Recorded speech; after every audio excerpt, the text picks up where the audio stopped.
안녕하세요, 동포 여러분. KBS 한민족 방송 보고 싶은 얼굴 그리운 목소리 이소연입니다. 안녕하세요. 반갑습니다. 박혜상입니다. 자, 오늘 8월 15일 네. 광복절입니다. 예, 일제에 뺏겼던 국권을 회복하고 네. 나라의 빛을 되찾은 정말 뜻깊은 날 아닙니까? 그렇습니다. 지금 우리가 쓰고 있는 우리말도 그렇고요. 또 우리가 하고자 하는 모든 일을 원하는 대로 우리가 하고 있지 않습니까? 그렇죠. 이렇게 자유롭게 살아가고 있는데 이 모든 것들이 사실은 그냥 누리는 게 아니에요. 이런 네. 평범한 일상이 결코 저절로 그냥 주어진 게 아니다. 이 사실을 우리가 알아야 됩니다. 그럼요. 예, 나라를 되찾겠다는 그 일념 하나로 네. 고향을 떠나지 않았습니까? 그렇죠. 그리고 가족과 헤어졌었고 만주로 연해주로 미국 등지로 가서 자신의 모든 것을 바쳐서 독립운동을 하신 수많은 독립운동가들이 있었기 때문입니다. 그렇습니다. 네. 감옥에 갇히고 옥중에서 그렇게 모진 고초를 겪으셨어요. 그러면서도 끝까지 독립의 뜻을, 그 의지를 굽히지 않으셨던 분들. 정말 목숨까지 버려가면서 네. 이렇게 지탱을 해왔거든요. 그 의지를 우리가 지금도 살려야 되고 가져야 됩니다. 그렇죠. 또 이분들 중에는 네. 우리가 이름을 알고 있는 독립운동가도 계십니다마는 이름조차 남기지 못한 채 독립을 위해서 희생한 분들이 또 얼마나 많으십니까? 뭐 긴 말보다도 그게 그냥 우리 숙제예요. 남겨진 우리들의 숙제라고 보면 됩니다. 정말 한 분 한 분 네. 우리가 발굴을 해야죠. 그렇죠. 네. 정말 안타까운 마음이 들 때가 무척 많은데요. 그분들의 희생과 독립을 향한 간절한 마음이 있었기 때문에 네. 마침내 광복을 맞을 수가 있었습니다. 그리고 오늘날 우리가 이렇게 자유로운 대한민국에 살아가고 있음을 감사해야 되는 그런 날 아닙니까? 그렇습니다. 우리나라의 독립을 위해서 모든 것을 바친 분들, 그분들의 희생을 결코 잊어서는 안 됩니다. 반드시 우리가 기억을 해야 됩니다. 네. 자, 그래서 오늘 토요 초대석에서는 광복절을 맞아서 독립을 위해서 희생한 분들을 마음 깊이 기억을 하면서 네. 광복의 의미를 다시 한번 되새겨 보고자 합니다. 그래서 특집을 마련했는데요. 네. 먼저 노래 한 곡을 듣고요. 주인공을 모시고 말씀을 나눠보도록 하겠습니다. 신문희가 불러줍니다. 아름다운 나라. KBS 한민족 방송 보고 싶은 얼굴 그리운 목소리 토요 초대석. 자, 오늘은요. 광복절 특집으로 국회의원이자 전 국회의장이셨습니다. 네. 그리고 사단법인 홍범도 장군 기념사업회 이사장인 우원식 의원님 모셨습니다. 어서 오십시오. 네, 안녕하세요. 반갑습니다. 네. 아유, 귀한 시간 내주셔서 좋은 고맙습니다. 날 이렇게 뵙게 돼서 네, 너무나 특히 좋습니다. 또 오늘 뵈니까 네. 감회가 남다른 것 같습니다. 네. 그렇죠. 예. 자, 먼저 우리 동포 여러분들께 인사 한 말씀 부탁드릴까요? 네, 동포 여러분 정말 반갑습니다. 나라를 되찾는다는 것이 우리 민족에게 어떤 뜻이 있는지는 더 말하지 않아도 잘 알 텐데 동포 사회는 역시 동포가 잘 돼야 대한민국이 잘 되고 또 대한민국이 잘 돼야 동포 사회가 잘 되는 거 아니겠어요? 그런 점에서 대한민국과 동포 사회가 하나인데 이렇게 아주 뜻깊은 날 여러분들을 뵐 수 있게 돼서 너무나 기쁘게 생각하고요. 네. 먼 곳에 계십니다만 대한민국이 늘 우리 동포를 생각하고 하나로 함께 발전해 나가기를 서로 노력하고 있기 때문에 정말 동포 여러분들께 감사의 말씀을 다시 한번 드립니다. 네. 자, 의원님께서는 국회의장 지내시고 지난 5월에 이제 임기 끝나지 않으셨습니까? 그렇습니다. 예. 네. 조금 여유가 생기셨나요? 좀 요즘 여유가 어떻게 생겼죠. 지내세요? 네. 조금 시간도 조금 나서 네. 저를 돌아볼 시간도 좀 생겨서 요즘은 식사량도 줄이고 운동도 좀 하고 살도 네. 좀 뺐습니다. 네네네. 네. 그래서 일단은 저를 위한 시간도 좀 갖고 있고 또 그렇지만 나라가 여러 가지로 복잡한 일이 또 많이 있어서 네. 그런 문제들을 국회의장을 마친 우리 정치권으로 봐서도 그렇고 해야 될 역할이 많은 사람으로서 이 일을 어떻게 감당할까 네. 하는 고민도 좀 하고 그러면서 지내고 있습니다. 야, 네. 근데 지금 이렇게 가만히 뵈면 정말 예전에 그 기억하는 열혈 청년의 모습이 다시 또 이렇게 새롭게 살아나는 듯한 그런 모습이에요. 그렇죠. 예. 매년 맞는 우리 광복절 맞으셨는데 올해 광복절은 또 유난히 특별한 의미로 다가오죠. 네, 어떻습니까? 광복절이 그냥 여러 달력에 있는 붉은색이 아니고 광복절이야말로 우리 국민들 모두가 기뻐하고 정말 큰 축제로 벌리고 그 광복의 정신과 또 광복이 이루어지기까지 많은 분들의 희생 이런 걸 생각해야 되는 중요한 날이죠. 저는 뭐 개인적으로 저희 외교부가 그 임시정부의 법무국 비서국장을 하면서 독립운동도 하셨고 나중에는 의열단으로 종로경찰서 폭탄 투척한 김상옥 그 사건 때 폭탄을 대준 혐의로 감옥도 사시고 하여튼 돌아가실 때까지 열심히 하셨던 분이기도 하고 마침 그분이 그 강제이주 되던 그 시기에 소련에 계셨어서 거기에서 스탈린한테 탄압을 받아서 돌아가셨어요. 그래서 저 자신이 또 고려인이기도 하고 고려인의 후손이기도 하고 그래서 그 인연으로 홍범도 장군 기념사업회 이사장을 맡고 있기도 하면서 하여튼 이 광복절이라는 게 그냥 붉은색 하나가 아니라 정말 저 개인적으로도 그렇고 민족사적으로도 그렇고 매우 중요한 의미 있는 날이다 이렇게 마음으로 그렇게 생각하면서 지내고 있습니다. 네. 예. 저는 의원님을 뵈면은요. 네. 이 모습이 가장 먼저 떠오릅니다. 어떤 모습이요? 지난 12.3 비상계엄 때 예.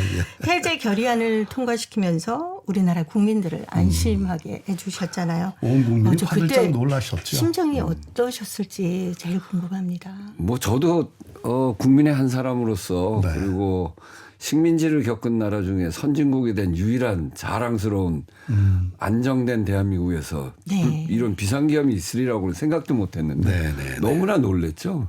가짜 뉴스라고 생각했고 근데 그게 현실인 걸 보고 너무나 저도 가슴이 뛰고 크게 당황하기도 하고 그랬지만 비상계엄 이 잘못된 비상계엄은 국회가 해제권을 갖고 있기 때문에 국회의 수장으로서 본회의를 소집할 수 있는 자격이 있는 사람인 제가 빨리 국회로 들어가서 이걸 처리해야 되겠다. 특히 그 과거의 경우에도 보면 비상계엄하고 그 다음에 진주에 있는 그 계엄군 탱크 이런 걸 보고 시민들이 격분을 해서 유혈 사태가 시작되고 그랬기 때문에 밤에 동트기 전까지는 비상계엄 해제해야 되겠다.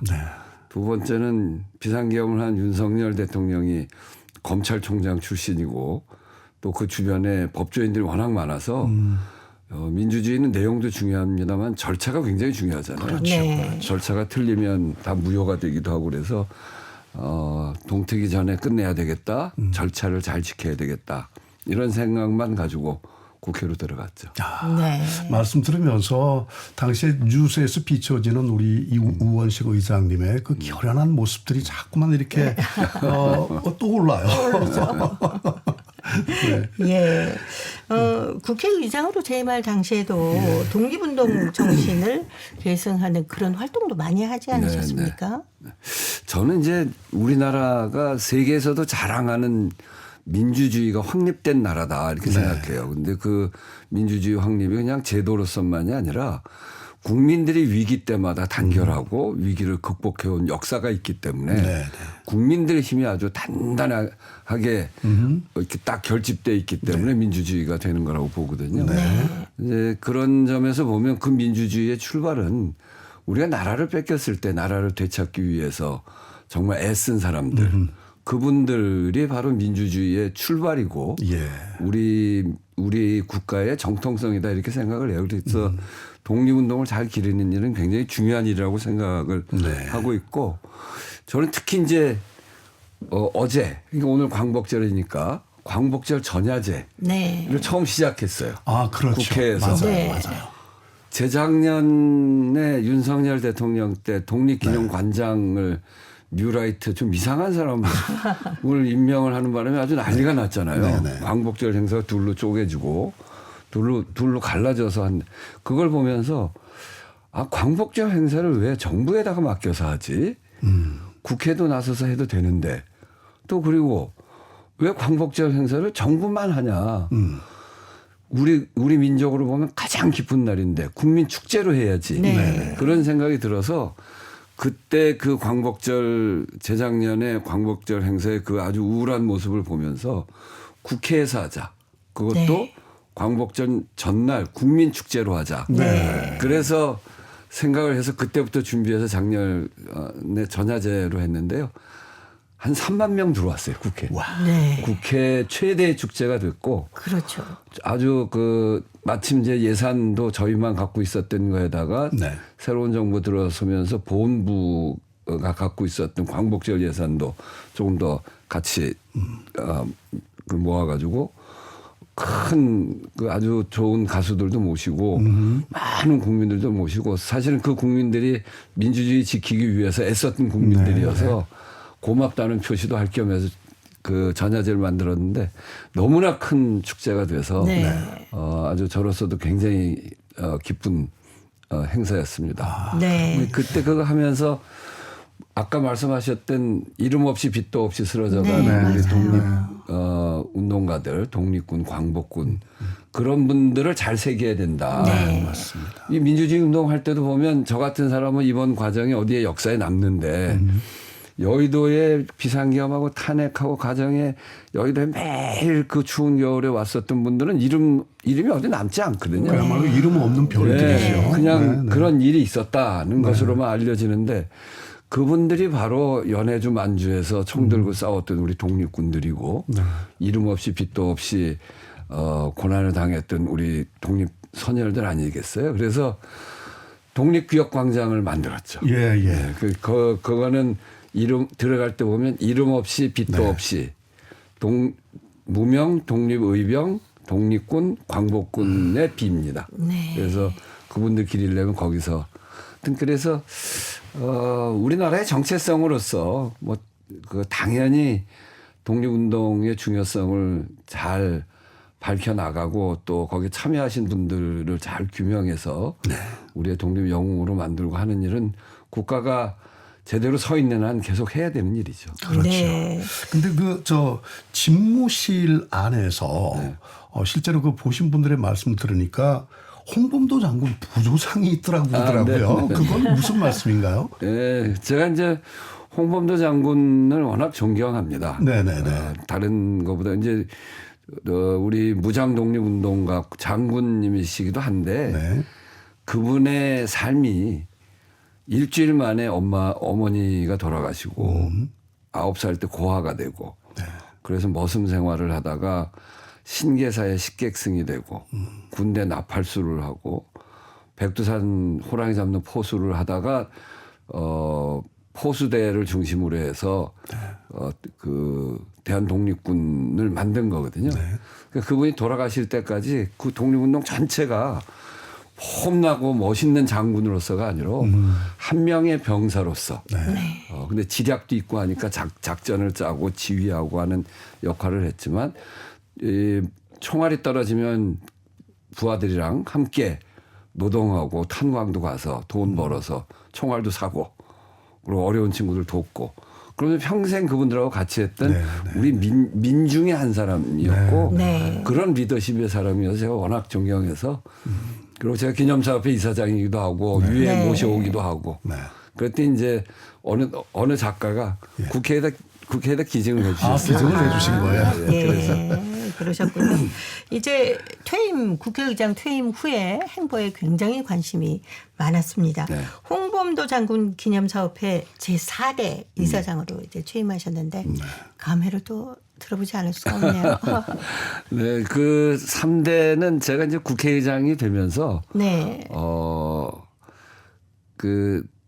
이 일을 누구한테 하는 게 좋을까? 제 앞에가 이제 이종찬 회장님이셨고 이종찬 회장님이 저에게 저희 외조부가 이제 고려인이니까 고려인인 홍범도 장군을 당신이 운명적으로 맡아야 된다.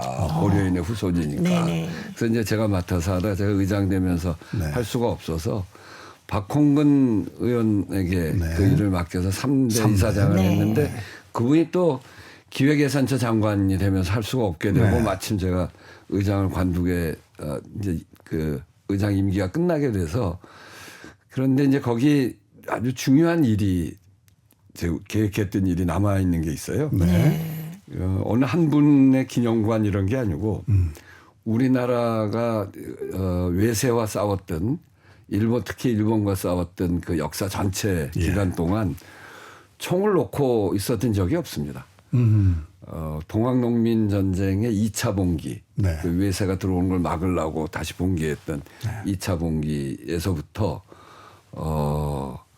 그 해방될 때 광복군까지 그 과정에 한 번도 총을 놓고 총을 놓은 적이 없고 계속 싸웠고 그러네요. 그 중간에는 봉오동 전투, 청산리 전투와 같은 이 아시아권에서 가장 강한 부대라고 하는 일본 정규군하고 싸워서 이긴 역사도 있고 그래서 이 과정을 그냥 독립운동 이렇게 봐서는 안 되고 독립전쟁이라고 봐야 된다. 아, 예. 사실은 독일이 프랑스를 침략했을 때 그 프랑스가 국권을 상실했을 때 레지스탕스가 싸웠잖아요. 네. 4년을 싸웠는데 그 4년 싸운 역사를 프랑스에서는 나라의 중심으로 그리고 국가의 정체성이고 프랑스 국군의 정체성으로 삼고 있거든요. 예. 근데 우리는 거의 50년 동안 엄청나게 많은 사람들이 목숨을 잃어가면서 싸운 무장 독립 투쟁 더 나아가면 독립 전쟁의 역사가 있는데 네, 이걸 그렇죠. 우리가 너무 잘 조명하고 있지 못하다. 아, 그렇죠. 이게 한 시대의 저항으로 네. 끝나서는 안 되는 거죠. 예, 예. 네. 그래서 독립전쟁 기념공원을 만들자. 네.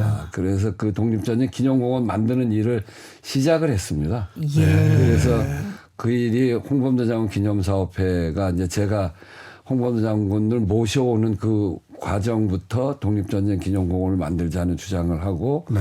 그 일이 시작돼 있어서 그 일을 완성할 때까지는 네. 이 홍범도 장군 기념사업회를 맡아야 된다.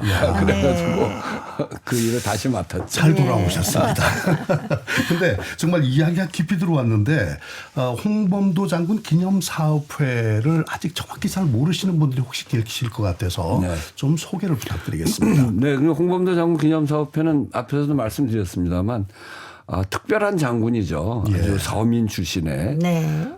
그렇게 그 또 마지막까지 강제 이주당해서 고려인으로 살면서 거기 고려극장에 수의도 하시고 그러면서 마지막 돌아가실 때는 같이 강제 이주당한 당신의 그 이 독립군 시절의 동료들 다 모아서 자기 전 재산을 털어서 잔치를 크게 벌리고 네. 나랑 같이 했던 사람들 내가 마지막 큰 잔치를 한번 벌려야 되겠다. 그래서 잔치를 벌이고 그러고 돌아가신 분이거든요. 근데 그분이 너무 알려지지 않아서 이런 훌륭한 분 기념사업회를 만들자고 이종찬 회장님이 만드셨고 그다음에 이제 제가 맡아서 유해봉안 문재인 대통령 때 기회가 돼서 유해봉안을 할 수 있었고 네네. 지금은 많이 알려지셨어요. 네. 지난번 윤석열 정권 때 오히려 육사에 있는 홍범도 장군을 비롯한 독립영웅 흉상을 옮긴다고 그래서 그때 아주 그 반대 운동을 심하게 했고 저도 그 맨 앞장에 있었고 그래서 그 과정에 홍범도 장군이 어떤 분인지 우리 국민들한테 알려졌는데 홍범도 장군을 잘 알리고 그런 우리 이 무장 연해주 만주에서의 무장 독립 투쟁의 역사 그것을 잘 규명해서 독립 전쟁으로까지 잘 키워내고 또 그리고 이 고려인들 홍범도 장군이 37년에 스탈린에 의해서 강제 이주를 당했는데 여기 17만 명이 갔거든요. 예. 그러니까 대개는 그 간분들이 연해주에서 거기가 무장 독립 투쟁의 근거지 같은 곳이었으니까 굉장히 많은 분들이 독립운동에 관여하고 있었고 근데 그분들의 삶 그리고 강제이주 당할 때 그 고통에 며칠 만에 그냥 시베리아 횡단 열차에 짐짝같이 실려가지고 네. 17만 명이 그렇죠. 옮겨간 네. 거니까요. 많은 사람들이 죽기도 하고 우리 민족으로 보면 가장 고통스러운 역사 중에 하나입니다. 예. 그래서 강제이주의 역사도 밝히고 또 그곳에서 전 참 자랑스러운 게 우리 민족이 자랑스러워요. 네, 네. 중앙아시아의 그 넓은 들판에 겨울에 실려갔으면 그거 보통이었으면 다 죽었을 겁니다. 그렇겠죠. 그냥 아무것도 없이 네. 그러고 글로 쫓겨간 거니까. 근데 거기에서 땅 파고 들어가서 살고 네. 그쪽 중앙아시아 마침내 중앙아시아의 사람들 유목민들이잖아요. 유목민들은 먼 데서 온 손님은 어떤 경우에도 잘 대접해야 된다가 있대요. 그래서 그분들이 말젓으로 만든 유제품 이런 것도 처음에는 접촉을 여기도 이제 어떤 사람들이 모르고 경계를 했겠죠. 갑자기 이주돼 온 사람들이니까 경계심이 크고 그러니까 접촉이 안 되니까 돌같이 던져줬는데 그 돌인 줄 알고 먹었는데 뭔가 하고 봤더니 이 음식인가 하고 먹어봤더니 유제품이고 그런 것도 먹고 땅 속에 있는 벌레도 잡아먹고 하면서 그의 겨울을 넘었고 그래서 지금은 카자흐스탄 같은 경우에는 크스로르다 지역이 아주 황량한 땅이었는데 그걸 완전 옥토로 바꿔놨습니다. 그렇습니다. 그래서 그 중앙아시아 지역에서 고려인들은 정말 헌신적으로 열심히 일하고 그때 사회주의 국가였으니까 노력 영웅 이런 것도 굉장히 많고요. 맞아요. 카자흐스탄에는 50대 세금 많이 내는 사람 중에 우리나라 인구 비율이 1% 정도에서 왔다 갔다 하는데 50명 중에 9명이 포함되어 있다는 거예요. 고려인이 그만큼 많이 굉장히 성장해 있는 거죠. 네. 그래서 우리 민족이 정말 아무데다 내놔도 생존이 가능한 네. 지혜롭고 아주 부지런하고 하는 것을 보여준 것이 바로 고려인들의 삶인데 그분들의 독립운동의 역사, 고난 또 중앙아시아 가서의 고난이었지만 성공적으로 삶을 일으키는 이 과정. 이 과정이 굉장히 소중한 과정이고요. 기념사업회의 역할은 사실 역사예요. 역사의 기록이에요. 그래서 이 고려인들 카자흐스탄뿐만이 아니라 17만 고려인이 갔던 그 길을 따라서 이분들의 역사를 우리 대한민국 역사로 온전히 만드는 일. 그래야 대한민국 역사가 완성이 됩니다. 그렇죠. 그래서 그 역사를 잘 찾아내고 기록도 찾고 그리고 그걸 우리 역사로 보듬는 그런 일. 지금 이제 고려인들의 역사를 유네스코에 등재하기 위해서 저희가 열심히 뛰고 있습니다. 그와 맥을 같이 하는 게 바로 홍범도 장군 기념사업회에서 만든 영화 독립군 끝나지 않은 전쟁. 그거 아닐까요? 다큐멘터리 영화였었죠. 다큐멘터리 영화인데 홍범도 장군을 이제 좀 잘 알려내야 되는데 근데 모셔올 때 원래는 19년에 문재인 대통령하고 이제 제가 기념사업회 이사장으로 카자흐스탄에 가서 모셔오기로 했어요. 그때 모셔왔으면 서울 광장에서 2박 3일 동안 국민 추모제를 하려고 그랬어요. 그걸 이제 많이 알려줄 수 있잖아요. 들어오실 때 전투기 6대가 쫙 써가지고 그 장면 너무 감동 아닙니까? 지금 봐도 심장 떨려요. 영상으로 봐도. 중앙아시아에 있는 고려인들이 그 장면 보고 내 모국 대한민국이 정말 훌륭한 나라다. 이렇게 멀리 떨어져 있었던 분을 모셔가면서 저렇게 훌륭하게 잘 모셔가고 예우하고 그게 원래는 그렇게 해서 서울 광장에서 2박 3일 동안 국민 추모를 하기로 했는데 코로나19가 와서 그때 못 오고 2년 후에 21년 광복절 오늘 왔습니다. 오늘 8월 15일 날. 그래서 그때까지 코로나가 다 끝나질 않아서 서울 광장에서 못하고 그냥 대전 현충원에서 아주 제한적으로 해서 홍범도 장군을 알릴 수 있는 좋은 기회를 놓쳐서 너무나 안타까웠었어요. 그래서 다큐멘터리 영화를 만들어서 해보자 하던 차에 또 윤석열 대통령께서 정말 고맙게도 홍범도 장군을 잘 홍보해 주셔서 흉상을 옮긴다고 하는 바람에 네. 저희들이 이제 투쟁을 열심히 하고 그런 사이에 홍범도 장군이 많이 알려지게 됐죠. 네, 그래서 그런 것까지를 잘 모아서 네. 다큐멘터리 영화를 만들고 홍범도 장군을 비롯한 당시에 네. 독립전쟁의 역사가 어땠는지 네. 이런 거를 국민들한테 보여주자고 만들었는데 잘 됐습니다. 그래서 의원님 예. 이 영화를 그 실제로 고려인들이 살고 계시는 그 CIS 지역의 우리 동포들에게도 이 영화를 보여주셨나요? 네, 그때 서울에서 처음 개봉할 때 예. 아, 같이 개봉을 했습니까? 카자흐스탄 고려 네, 극장에서도 고려극장에서. 하고 네. 또 인근 그 알마티 지역의 네. 몇 군데 그다음에 우즈베키스탄의 타시켄트 이런 데서도 상영을 했고요. 네. 그 전에 이 영화 만드는 과정에 네. 중앙아시아 고려인들도 모금에 참여도 하고 그랬습니다. 네, 네, 네. 그러셨군요. 자, 이제 홍범도 장군 기념 사업회 이사장을 맡으시면서 정말 할 일이 많으셔서 여러 가지 사업을 추진하고 계시다고 합니다. 네. 자, 이 내용은 노래 한 곡을 듣고요. 또 말씀을 나눠보도록 하겠습니다. 평소에 뭐 즐겨 들으시는 노래 있으시면 한 곡 우리 홍범도 준비할까요? 장군 얘기하니까 작년에 네. 국회 광복절 전야제 할 때 크라잉넛이 왔었어요. 네. 네. 크라잉넛이 거기 와서 독립군가를 불렀습니다. 저희 프로그램에서 독립군 얘기하면 항상 들려오는 노래가 바로 이 노래입니다. 예. 크라잉넛입니다. 독립군가.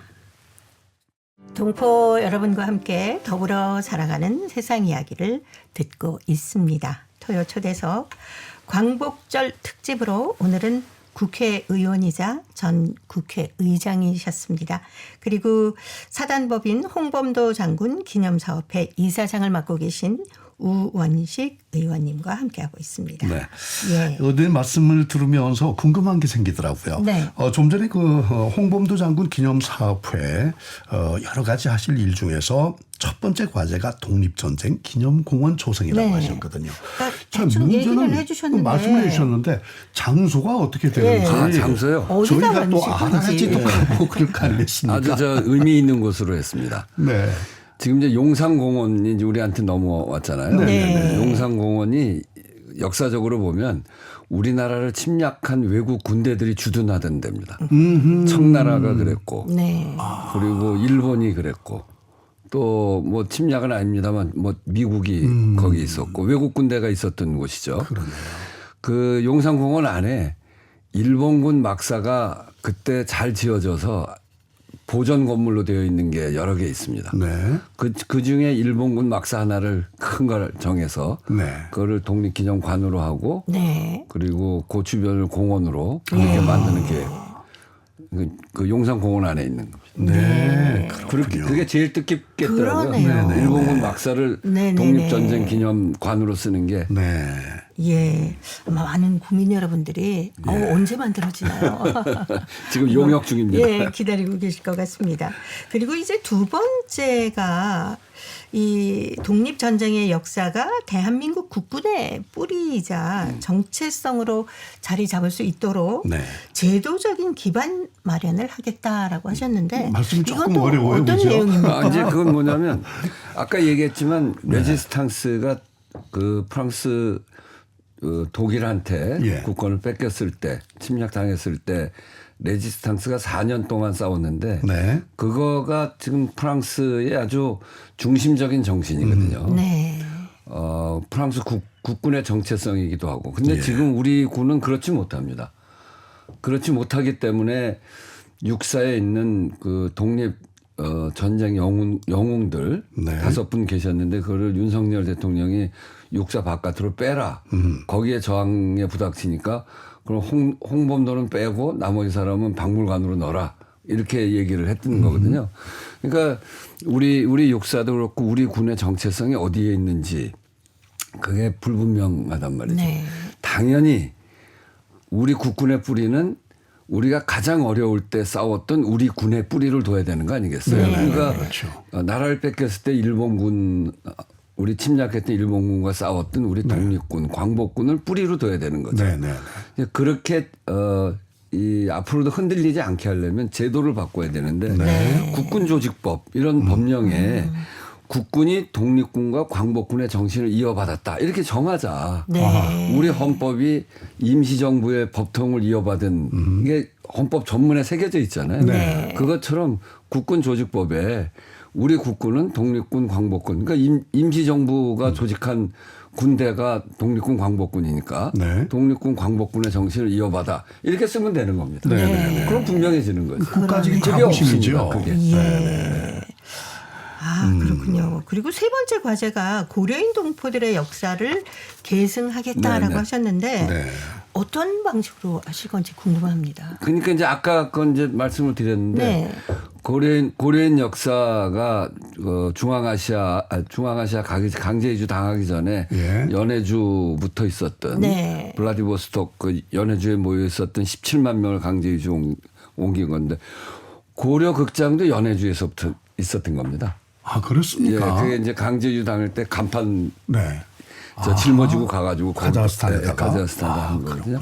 하여튼 그래서 여기 연해주의 역사, 강제 이주의 역사, 네. 또 중앙아시아로 옮겨가서 거기에서 뿌리 내리고 고려인들의 역량을 발휘하는 그런 역사까지를 잘 정리를 해서 이거를 대한민국의 역사에 하나로 넣자는 거고요. 그래서 그런 일들을 위해서 고려인들의 이 역사를 유네스코 등재하는 그런 일을 홍범도 기념사협회하고 대한고려인협회하고 네. 이렇게 함께 지금 한참 하고 있습니다. 예. 그, 그리고 또 네. 재임 시절에도 맞아요. CIS 지역에서 고려인 동포들이 오면 국회로 막 이렇게 초청을 하셨다면서요. 네, 제가 작년인가도 한 130분 초청을 해서 네. 여기 이제 같이 구경도 하고 국회도 설명을 하고 또 우리 독립운동에 대해서도 이야기를 하고 그리고 여기 우리나라에 들어와 있는 또 고려인들이 굉장히 많습니다. 네, 많으시죠. 광주에도 있고 그분들의 삶도 보고 네. 그리고 제가 국회 여기 사랑제에 초청을 해갖고 같이 식사도 하고 그랬던 적이 있습니다. 그분들이 저 보면 되게 좋아해요. 제가 고려인의 후손이니까 네. 자기들과 똑같은 고려인의 후손이 대한민국에서 국회의장을 하고 있고 네. 국회의원 하고 있다. 그래서 아주 자랑스럽게 생각을 해서 네. 자, 그리고 사실 우리 의원님이 그 독립투사분들을 생각하고 또 한 분 한 분 발굴을 하는데 굉장히 정성이라는 것은 아마 대한민국 정치인으로서 독보적인 어떤 그 역할을 보여준 분이 아닌가 네. 이렇게 생각이 되는데 가만히 보니까 찬찬히 보니까 우리 의원님이 선대에 굉장히 훌륭하신 분이 계시더라고요. 네. 근데 살짝 좀 전에 이렇게 짚어는 네. 주셨는데 구체적으로 어떤 분인지 함자가 김한 선생입니다. 네, 김한 선생입니다. 예. 사실은 이제 저희 어렸을 때 독립운동한 사람들 독립운동하면 3대가 망하고 뭐 그런 얘기가 있잖아요.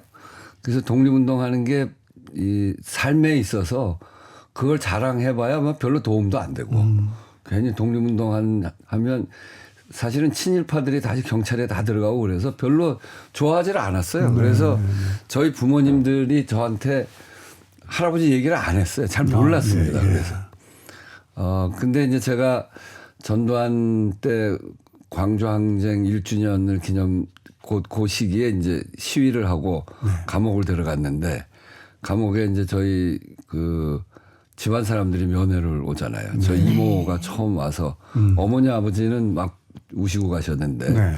이모는 오셔가지고 원씨가 잘했다. 그렇게 얘기를 하시더라고요. 깜짝 놀라서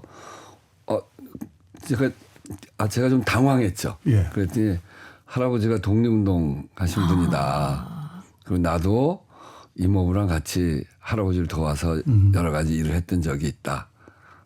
그 얘기 그래서 집안 얘기를 그때 듣게 됐어요. 네, 네. 그래서 할아버지 함자를 김한 선생의 함자를 듣고 그때부터 이제 감옥 안에서부터 이 독립운동사를 보면 찾아보고 감옥에서 나와서 국회 도서관을 다 뒤져가지고 기록을 찾고 그랬었습니다. 할아버지는 조선 말에 탁지부 주사 지금으로 하면 이제 기재부에서 네. 하다가 나라가 점점 이렇게 쓰러져 가니까 그걸 관두고 공부해야 되겠다. 그래서 일본 가서 공부합니다. 법정대학에 가서 법학을 공부해서 변호사가 되는데 예. 그러고 상해 임시정부에서 법무국 비서국장을 역임을 하시고 그러다가 국내로 들어와서 서울 청년회라는 걸 만들고 네. 부산자 동맹회 이런 걸 만들고 그러다가 의혈단에 참여를 합니다. 네. 의혈단이 국내에 아마 중심적인 역할이었던 것 같아요. 네. 거의 뭐 총독부에서 아주 눈에 불을 켜고 지켜보던 그 단체잖아요. 예. 그래서 그러니까 의혈단은 비밀 결사니까 겉으로 드러나지 않는데 네. 의혈단 사건이 1923년에 큰 사건이 있었죠. 하나는 김상옥 종로경찰서 폭탄 투척 사건이 있었고 네. 그때 나중에 할아버지가 김상옥 의사에게 폭탄 대준 혐의로 예. 구속이 돼서 감옥을 가셨는데 또 한 사건은 황옥경부 사건이라고 하는 우리 그 영화로 본 밀정 예. 네. 그 네. 폭탄 갖고 들어오는 그 사건 그게 실화거든요. 예. 김시연 선생이 황옥이라고 하는 일본 경부가 그 보호해 주면서 폭탄 갖고 들어오는 의열단 사건인데 그 폭탄을 갖고 들어오라고 김원봉을 만나서 폭탄을 가져와라고 시킨 사람이 할아버지. 그 나중에 박열 일본에서 천왕공 폭탄 미수했던 박열 예. 선생이 그 조사받으면서 폭탄을 네. 누구한테 받기로 했냐 그랬더니 어. 서울에 있는 김한으로부터 받기로 했다 이렇게 진술해서 결국 이제 동경 감옥에 가서 또 네. 재판을 받았던 그런 분이죠. 근데 그분이 나와서 신간의 복대표위원회 위원으로도 참여하고 그러다가 그때 사건에 연루되면서 소련으로 피신하고 연해주에서 활동하고 모스크바에서 활동하고 그러다가 대숙청기 예. 네. 강제 유조하고 네.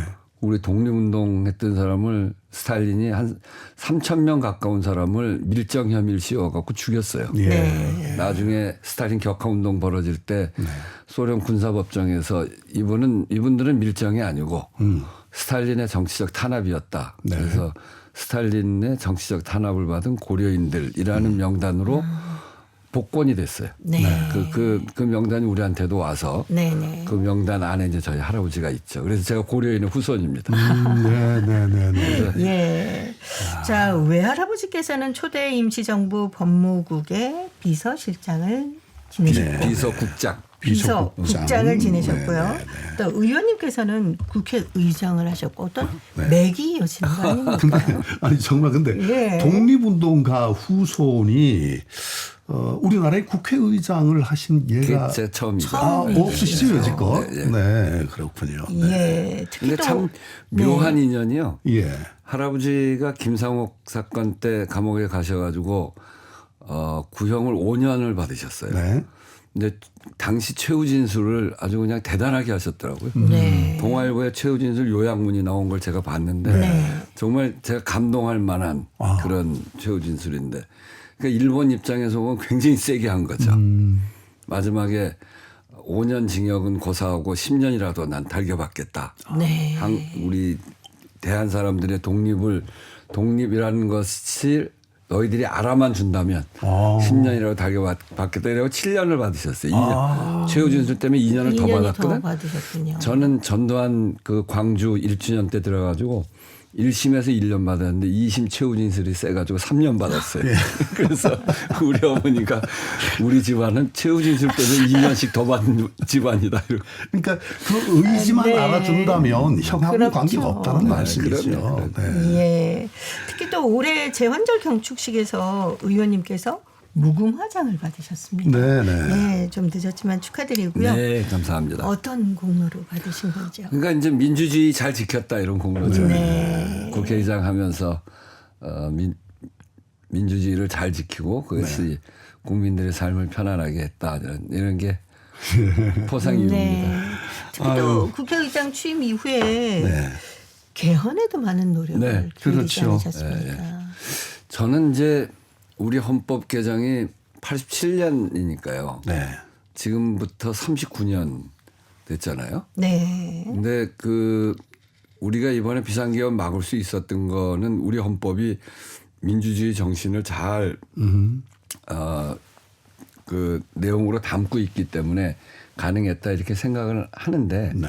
또 한편으로는 오래돼서 빈틈도 많고 헌법은 그냥 민주주의의 제도적인 틀뿐만이 아니라 국민의 삶의 기본권이 다 정해져 있거든요. 네.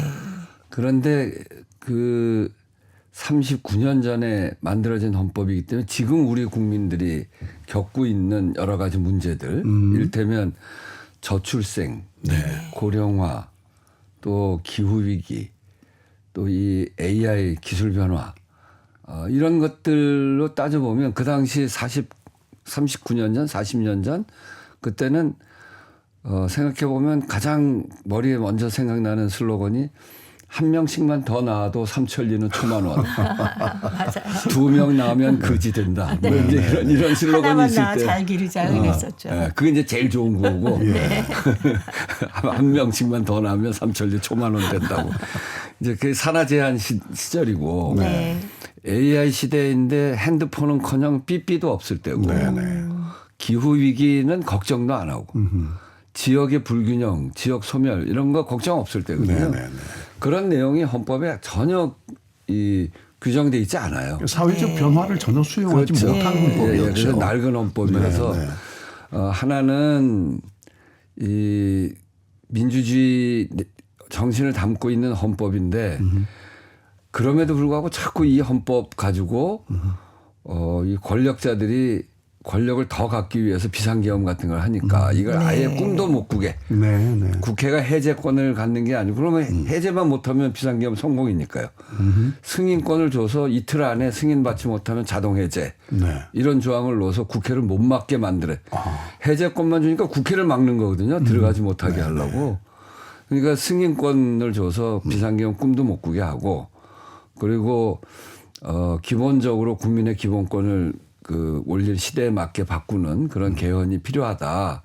이렇게 요번에 제기를 한 거죠. 그래서 꼭 누구도 반대하지 않을 국회 비상계엄 승인권, 5.18 부마 항쟁의 헌법 전문 수록, 그다음에 국가의 균형 발전에 대한 조항 이런 것들 넣자. 그렇게 해서 우선 한번 개헌 39년 동안 한꺼번에 다 하려고 해서 권력 구조까지 다 하려고 하니까 논의만 하다가 못 하거든요. 이견이 너무 많아서.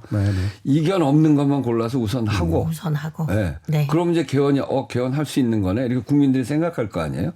좀 더 개헌 논의하기가 나아지죠. 그런 걸 토대로 해서 그다음에는 기본권을 좀 하고 기본권이 좀 더 잘 되면 그다음에 권력 구조까지 논의해서 권력 구조까지 바꾸는 그런 방향으로 단계적 개헌을 하자고 이렇게 제안을 했는데 1단계 개헌문을 제가 못 열었어요. 반대하는 사람들이 있어서. 그래도 그 의원님의 의지가 충분히 반영이 많이 됐을 거라는 생각을 해요. 그래서 개헌하는데 제일 큰 문제가 국민투표법이 헌법 불합치 판정이 나 있었어요. 그러니까 공직선거법하고 국민투표법에 차이가 있습니다. 국민투표 오래전 거니까. 투표 연령에 맞지 않고 18세, 19세 이렇게 돼 있고 사전 투표가 국민투표법에는 없고 뭐 이런 것들 때문에 이걸 맞추는 국민투표법을 그래서 이미 11년 전에 헌법재판소가 국민투표법을 개정해라. 헌법에 불합치된다. 이렇게 해서 이 작동이 안 되는 거예요. 이걸 고쳐야 되는데 헌법 개정을 할지도 모른다라고 생각하는 헌법 개정 반대론이 국민투표법 고치는 걸 그동안 막았어요. 이번에 그건 고쳤죠. 큰 벽은 하나 넘었고요. 그리고 이제 단계적 개헌론이라고 하는 것을 제가 꺼내서 그거는 사회적 합의가 굉장히 높아졌습니다. 할 수 있는 것부터 하자. 그렇게 됐고. 근데 실제로 할 수 있는 거 꺼내서 하니까 한 당에서 마지막까지 끝까지 막아가지고 못했습니다. 유불리가 있다 이래가지고. 또 의장님 마음속에 정말 각계각층의 의견들을 다 수렴을 해서 도출해야 된다는 그런 의지를 갖고 계시니까 이만큼 그래도 오지 않았나 하는 생각이 들어요. 많이 왔죠. 많이 왔습니다. 특히 또 5선 국회의원 아니십니까? 그렇죠. 민생 문제, 갈등 사회적인 갈등. 그렇죠. 가장 기억에 남는 일은 어떤 게 있으세요? 그동안 활동하시면서. 그동안 활동했던 것 중에요. 제가 이제 재선되면서 만들었던 위원회가 을지로위원회예요. 을지로위원회. 예. 을지로위원회가 뭐냐면 그 왜 남양유업 사태라고 있었잖아요. 왜 남양유업 본사가 대리점에다가 막 강요를 해가지고 막 크게 싸움이 붙어서 갑의 횡포 을의 눈물 예. 이게 나오는 남양유업 예. 사태예요. 네. 그때 그걸 보고 아 지금 우리 국민들 대다수가 힘들어하는 게 억울해하고 하는 게 이 을들의 상태구나. 그래서 갑의 횡포를 막고 을들을 지켜야 되겠다 이렇게 생각하고 만든 그러면 게 을지로가 저기 을지로가 아니네요. 그게 아니고 네. 을을 지키는 길, 네. 길이 을지로인 줄 알고. 을을 지키는 길이 한자로 로, 예, 네. 예. 을을 지키는 법이 영어로 을을 로우, 지키는 네, 네. 길. 네. 법이 로우. 그래서 을지로라는 이름으로. 그러니까 이제 사람들한테 쉽게 들리죠. 종로 옆에 있는 을지로야, 뭐 이렇게. 되게 재밌었어요. 예. 그래서 을지로위원회를 만들어서 사회적 약자를 돕는 일을 쭉 해왔고, 근데 그 과정에서 사회적 대화를 굉장히 많이 했어요. 약자를 돕는다고 그냥 무조건 약자가 오히려 강자가 돼서 뭐 이렇게 하는 게 아니고 기울어진 운동장을 이렇게 맞춰서 동등한 입장에서 협의할 수 있게 만들어주는 게 을지로위원회 역할이었는데 그게 이제 사회적 대화를 하는 거죠. 네. 그래서 남양유업 문제를 해결할 때 사회적 대화 또 택배 과로사 사회적 대화 그리고 제 국회의장이 돼서는 그래서 국회가 아예 주도하는 사회적 대화 기구를 만들자 그래서 경제단체 상의 경총 중기중앙회 노동단체 그 한국노총 민주노총 이렇게 불러가지고 사회적 대화를 시작을 했습니다. 그래서 거기에서 성과가 나면 여야가 맨날 싸우느라고 사실은 조금만 의견이 달라도 그냥 서로 쳐다보지도 않고 지금 그러니까 그 사회적 대화 기구에서 이 경영 뭐 또 이 노동 뭐 이런 문제에 대해서 합의를 하면 여야가 반대하기 어렵거든요. 그래서 그런 사회적 대화 기구를 만들어서 사회를 변화시키는 게 하는 역할 이거에 대해서도 관심이 많고 해서 국회에서도 그런 기구를 만들어서 했죠. 아마 방송을 들으시는 많은 분들이 진짜 을지로야. 이거는 정말 잘 만들어진 것 같다라고 얘기하실 것 같습니다. 을지로위원회를 소개하시면서 그 의장님의 모습이 정말 아주 순박한 청년 같지 않아요? 그러니까요. 아니 제가 국회의원 5선 활동하면서 제일 보람 있는 일이 을지로위원회 만들어서 한 겁니다. 정치의 본령이 정치가 뭐 여러 가지 모습으로 국민들한테 보여지는데 원래 국가가 태어나는 것도 민심을 얻어야 국가가 강성해지잖아요. 그렇죠. 소위 뭐 백부장들이 여러 있는데 어떤 백부장은 잘 사람들을 잘 다스리고 뭐 생기면 나눠주는 사람이 있고 어떤 사람 다 뺏어가는 사람이 있으면 이 잘 나눠주는 사람을 사람들이 좋아하니까 그걸 흡수되죠. 이게 점점 커지면 나라가 되는 건데 나라를 만들 때도 결국 민심을 얻어야 나라를 만드는 거고 권력을 쟁취하는 것도 국민들 민심이 있어야 할 수 있는 거. 그걸 하는데 민심을 얻는 거는 결국은 힘이 약한 대부분의 국민들이 억울한 꼴 당하지 않고 자기 일한 만큼의 대가를 받고 이런 사회가 되는 것이 맞는 거죠. 무조건 똑같이 나누자 이런 게 아니라 일한 만큼의 대가를 제대로 받아야 돼요. 억울한 꼴 당하지 않아야 돼요. 그리고 젊어서 사회를 위해서 크게 기여했으면 나이 들어서는 사회가 그 어른들을 위해서 잘 그 케어를 해드리는 그런 사회가 돼야 그게 제대로 된 민주주의가 되는 거 아니겠어요? 제도만 민주주의가 돼서는 안 됩니다. 민주주의 너머의 민주주의. 그러니까 그런 이 민주주의가 되니까 내 삶이 나아지네. 내 삶으로 입증되어지는 민주주의가 돼야 되거든요. 그렇게 하려면 사회적으로 만들어지는 가치가 한쪽으로 집중되지 않게 다 일한 만큼의 대가를 받을 수 있는 그런 사회를 만드는 게 가장 중요한 남아있는 과제이기 때문에 그런 일을 하기 위한 그 정신을 가지고 만든 게 을지로위원회고 국회 사회적 대화기구 그런. 아, 이렇게 얘기를 쭉 듣다 보니까 올해가 홍범도 장군 유해 봉안한 지 5년이 되네요. 5주년 기념식 여신다면서요. 오늘. 오늘 이제 내려가서 대전 현충원 가서 하게 됩니다. 오늘 지금까지 계속 이렇게 저 기념식은 네. 여러 오셨겠죠. 그러면 주로 이제 봉오동 전투 또 청산리 전투 기념식 때 하고요. 청산리 전투 그 기간이 홍범도 장군 돌아가신 기간이랑 겹칩니다. 네. 그래서 그 기간은 청산리 전투 기념식 겸 홍범도 장군 그 서거 몇 주년 이렇게 하고요. 그리고 또 이제 하나 생긴 게 전에는 그때 우리가 카자흐스탄 크즈로르다에 있는 묘비에 가서 네. 식을 했는데 이제는 모셔왔으니까 네. 8월 15일 날 모셔왔으니까 8월 15일 날 홍범도 장군 묘에 가서 네. 귀한 몇 주년 행사를 하죠. 네. 예.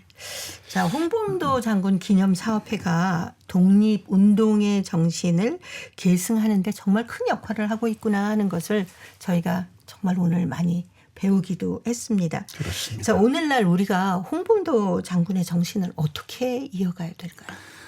홍범도 장군의 정신은 그야말로 그분의 삶이 서민의 삶으로 시작을 해서 네. 어느 저 힘센 사람한테 기대지 않고 서민들을 자기 주변 비슷한 사람들을 모으고 백두산 포수대를 모아서 그 독립군 대한독립군을 만드신 분이고 끝까지 그런 삶을 사신 분이어서 정말 서민들 속에 있었던 민주주의자다. 그렇게 생각합니다. 막 권위적으로 누르고 그런 게 아니고 네네. 아주 넓은 포용력으로 사람들을 쌓아안고 자기 전투를 치르면서 자기 아들 전사했던 날도 일기에다 딱 한 줄 썼어요. 우리 아들 용환이가 죽었다. 야. 네. 자기 동료들 생각을 먼저 하고. 그러니까 개인적 사감 같은 건 이미 다 접어두셨네요. 그렇죠? 네. 그랬던 분이어서 민주주의를 제대로 우리가 실현해 가고 그래서 제도적인 민주주의뿐만 아니라 우리 국민들 모두가 정말 그 일한 만큼의 대가를 받고 젊은이들도 자기를 실현해 갈 수 있는 그런 민주사회를 만들어가는 것이 홍범도 장군의 정신이고 그리고 또 하나는 남북한 간의 평화적 우리 독립운동의 최종 골은 한반도에서 평화를 이뤄내고 최종적으로는 통일을 이뤄내는 게 그렇습니다. 독립운동했던 사람 모두의 같은 정신 아니겠어요? 네. 지금까지 이제 의원님 참 많은 일을 사실 해오셨습니다. 근데 앞으로도 또 국가를 위해서 하실 일이 또 많으실 것 같고 전 세계 한민족을 위해서도 해야 할 일이 참 많으실 것 같습니다. 어떤 일들에 이렇게 좀 주력을 하실 작정이십니까? 전 뭐 제가 얘기했던 일들 저한테 가장 중요한 일은 역시 민주주의 너머의 민주주의를 잘 만드는 일이 저한테 가장 핵심적인 일입니다. 지금은 우리 사회가 여러 가지 성과를 내고 성장 동력을 잘 만들어가는 데는 크게 성공하고 있는데 또 한편 그런 성과가 각자 활동에 맞게 국민들에게 잘 전달되는 시스템은 잘 안 돼 있는 것 같아요. 양극화가 너무 심하고 그래서 그런 것들을 잘 하면서 억울한 일이 없도록 하는 일에 제일 첫 번째 관심이 있고요. 그리고 또 하나 뭐 그것만큼 더 중요한 관심을 갖고 있는 거는 우리 독립운동을 해왔던 많은 분들을 제대로 밝히고 그 역사, 그 정통성을 우리 역사에 깊이 새겨서 정말 자랑스러운 대한민국을 만들어가는 일. 이런 일들이 중요한 일이라고 생각합니다. 예. 자, 끝으로 이 방송을 우리 중국 동포분들 CIS 지역에 많은 고려인 동포들도 다 듣고 계시거든요. 하고 싶은 얘기 있으실 것 같아요. 그러면 이게 중국에 있는 우리 동포들도 마찬가지고 물론 이제 사업을 위해서 또 여러 가지 생활을 위해서 그 후에도 나가 계신 분들이 많은데 그 전에 역사 속에서 이렇게 디아스포라된 흩어진 우리 동포들 일본에도 계시고 뭐 많잖아요. 중국 또 하와이에도 계시고 저기 남미에도 많이 계시고 그런 그 뿌리 깊은 동포 사회에 그런 분들이 계셨기 때문에 결국 우리 대한민국이 독립된 거죠. 그렇죠. 그래서 그런 과정 속에서 약소민족의 아픔 속에서 만들어진 그 동포들로부터 지금은 경제적 강국으로서 우리의 위상을 높이고 있는 우리의 동포들까지 다 마찬가지인 게 앞에서도 말씀드렸습니다만 그분들의 위상이 커지려면 대한민국의 위상이 커져야 되고 그렇습니다. 그리고 대한민국 위상이 커지려면 그분들의 위상이 또 거기서 커져야 됩니다. 그래서 한 덩어리입니다. 이제 그런 점에서 과거에서부터 디아스포라 됐던 그 역사에서부터 지금의 역사까지 동포 사회와 대한민국이 하나로 묶여지는 우리의 정체성 또 역사 이런 것들을 잘 만들어 가야 된다고 생각하고요. 정말 조국은 동포 사회로 각국에 다 나가 있는 분들이 잘 앞으로 삶을 헤쳐나갈 수 있도록 뒷받침되는 그런 베이스 기지라고 할까요? 그런 역할을 잘 해나가도록 최선을 다하겠다 하는 말씀을 드립니다. 네. 자, 오늘 광복절 특집으로 마련한 토요 초대석 국회의원이자 전 국회의장이셨습니다. 그리고 사단법인 홍범도 장군 기념사업회 이사장을 맡고 계신 우원식 의원님과 함께했습니다. 네. 얘기를 쭉 듣고 나니까 이 스튜디오 안에 동포들을 위한 배려, 또 내일에 대한 희망, 그리고 용기 이런 것들이 가득 찬 것 같아서 저희 오늘 정말 뜻깊은 광복절을 보낸 것 같습니다. 네. 좋은 말씀 잘 들었습니다. 이렇게 참 길이 훤하게 보이죠? 보여진다고 그럴까요? 그런 네. 마음이 듭니다. 오늘이 네, 빛을 찾은 날이잖아요. 광복. 그렇습니다. 네, 좋은 말씀 잘 들었습니다. 잘 들었습니다. 고맙습니다. 감사합니다. 네, 감사합니다. 뮤지컬 영웅 OST 끝곡으로 준비했습니다. 정성화가 불러줍니다. 영웅. 자, 저희도 지금 인사드려야 되겠죠? 네. 동포 여러분 안녕히 계십시오.